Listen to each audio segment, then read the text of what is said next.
This mini lecture is about resonance structures, and what we're going to be talking about is how resonance structures are the movement of electrons that result in changes of locations of multiple bonds and movement of charges. The important thing here is that resonance is all about moving electrons and charges around, but not changing the positioning or the bonding of atoms. And that's a different story once that's happening.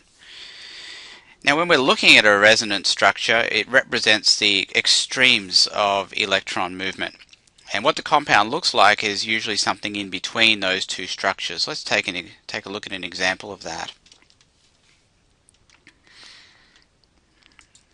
Now, one of the classic examples we talk about when we talk about resonance is benzene. And benzene looks like this, and it's got 3 double bonds like this. And what can happen is we put a double arrow in here, that's for resonance, is we can draw arrows that show the electrons in these bonds moving around the ring. So we get 2 possible resonance structures that we can draw for benzene where the alternating bonds are in different positions.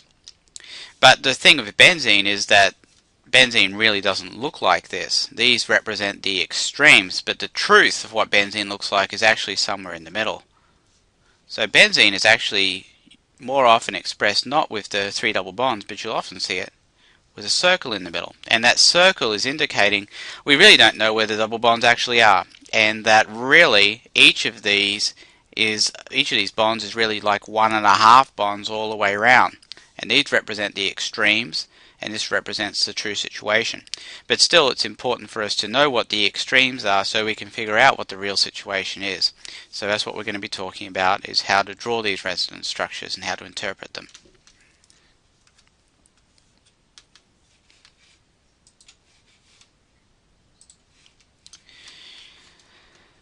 So the movement of atoms usually involves equilibrium, and I'll show you an example of resonance and an example of equilibrium so you can see the difference between those two. So here's the example I was just talking about with the benzene. The arrow here, let me talk about that arrow and show you what that is talking about in a second.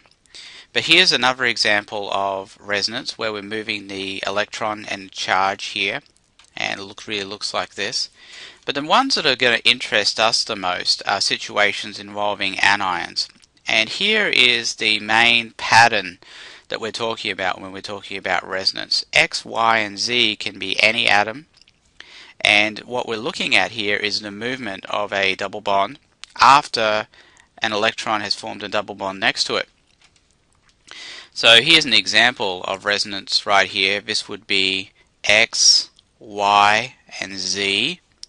And you can see that the negative charge is going to move in and form a double bond. That's what that arrow is showing. And then this double bond breaks and pushes the electrons up onto the oxygen, forming a negative charge on the O.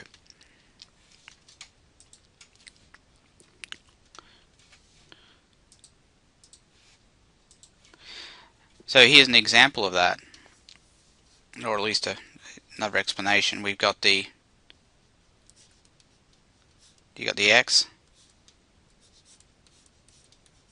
negative YZ, equivalent to this situation that we were just looking at.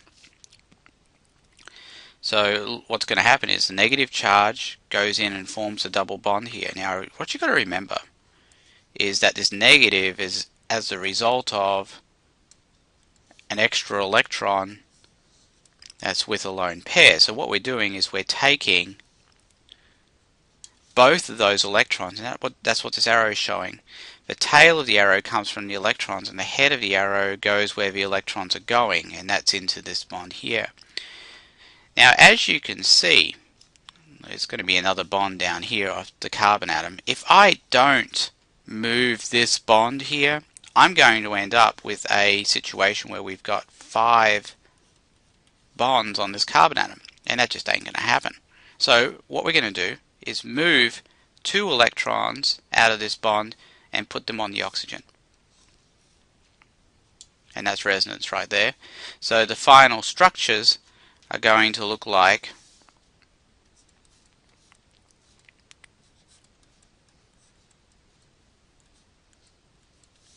and this one, I'll draw it over here.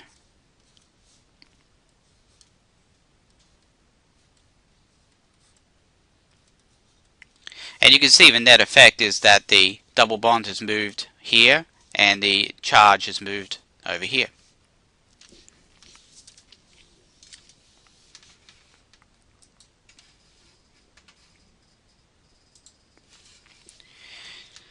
So here's another one.